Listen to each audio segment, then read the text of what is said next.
Welcome to City News. A raging inferno that broke out at a chemical plant here in Etobicoke is now under control after flames lit up the night sky. So here's a look at the scene right now as crews continue dousing hotspots. Toronto fire officials confirm the air is safe after a full hazmat response, and we are learning the situation could have been worse.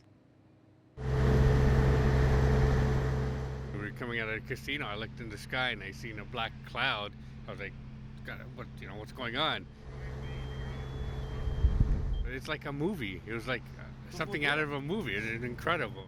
At the height of it all, flames were shooting 100 feet into the sky. Thick black smoke was billowing over highways and down to the lake. Our cameras captured planes flying through the big, dark, smoky clouds. The blaze broke out just after 1 a.m., and within an hour it had escalated to a rare 6-alarm fire, meaning well over 100 firefighters were called in to battle the inferno. We're talking about hundreds of thousands of liters of oil and transmission fluid and solvents.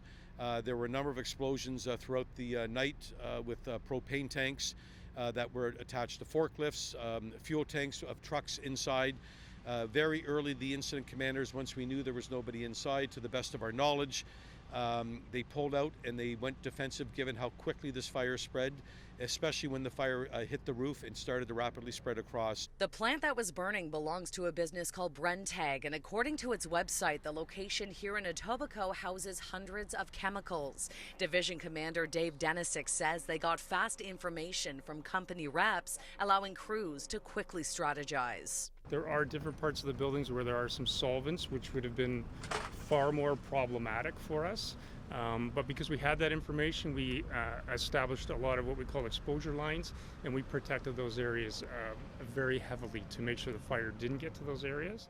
Initially, residents in the line of drifting smoke were told to shut their windows and shelter in place. While area businesses were evacuated, those alerts were lifted a few hours later. Toronto Fire has two what we call heavy haz teams. We had both our teams here early this morning because of the nature of the fire. We did air monitoring, we did water testing that was going down. No danger. Now, the deputy chief is calling this one of the most significant fires crews have battled in the last few years. It's believed this all started in some transport trucks before spreading onto the building. Firefighters will likely be here on the scene for the next 24 hours or so, dousing those flare-ups, and it will likely be a few more days before investigations into the cause can begin.